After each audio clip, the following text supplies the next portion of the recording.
إذا أكلتم عند أخيكم فادعوا له بالبركة فذلك ثوابه منكم. Kata Nabi SAW, apabila kamu makan makanan yang dijamu oleh saudara kamu, maka doakanlah keberkatan untuk dia. Maka itulah pahala yang dia akan dapat daripada kamu. بتأكيد على رعاية من أسدى المعروف ومن قدم الطعام وأن يدعى له. Maka di sini Nabi SAW mengajarkan kita supaya kita mendoakan kepada orang yang buat kebaikan kepada kita. Orang yang bagi makanan kepada kita contohnya, kita doakan kebaikan untuk dia. وكان إذا رفع مائدته يقول الحمد لله حمدا كثيرا طيبا مباركا فيه غير مكفين، يعني لا نستكفي ولا نستغني عن ربنا ولا مودع ولا مستغنى عنه ربنا. وتارة يقول الحمد لله كفانا وأروانا غير مكفي، ما حد هو يكفي ولا يكفي منه شيء ولا مكفور نعمته بل نشكره على ما أعطانا.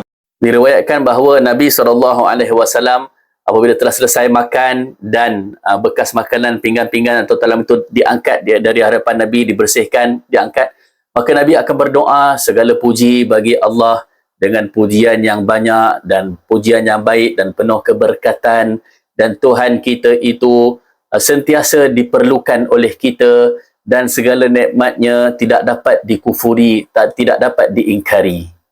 قد أوحى إلى النبي داود يا داود إذا سقت إليك حبة مسوسة، حبة من الطعام وعدها مسوسة فاعلم أني ذكرتك بها فاشكرني عليها. اللهم لك الحمد شكرا ولك المنة فضلا.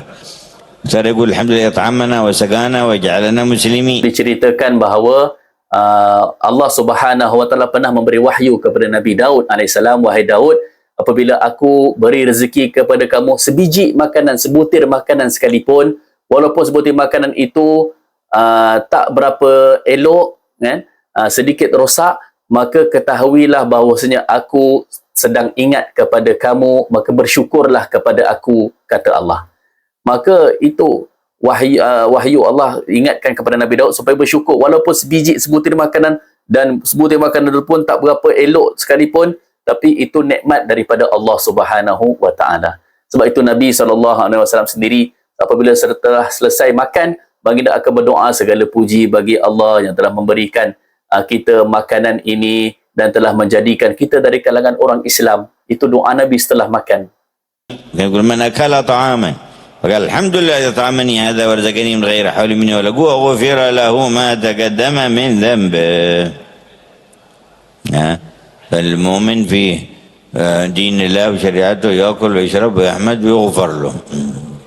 Kata Nabi SAW, sesiapa yang dia makan sesuatu makanan, kemudian dia berdoa setelah makan, dia kata, Alhamdulillah, segala puji bagi Allah yang telah memberikan makanan ini kepada aku tanpa daya dan usaha kekuatan daripada aku, maka dia baca doa itu, diampunkan segala dosa-dosanya. Beruntung menjadi orang yang beriman apabila makan dan minum dan baca doa pun menjadi asbab untuk dosa-dosanya diampunkan oleh Allah Subhanahu wa taala.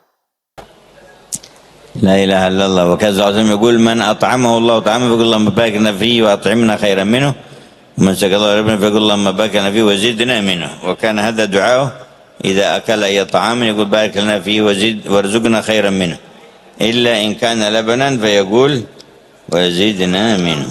Nabi SAW pun ajar doa selepas makan. Antara doa selepas makan yang boleh dibaca, yang diajar oleh Nabi, Allahumma barik lana fihi warzuqna khairan minhu.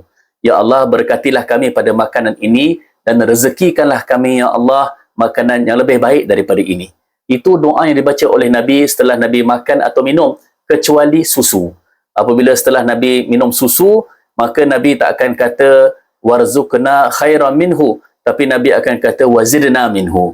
Allah mabarik lana fihi wazidna minhu. Ya Allah, berkatilah aku pada susu ini dan tambahkanlah lagi susu ini pada aku. Maka itu doa Nabi setelah Nabi minum susu.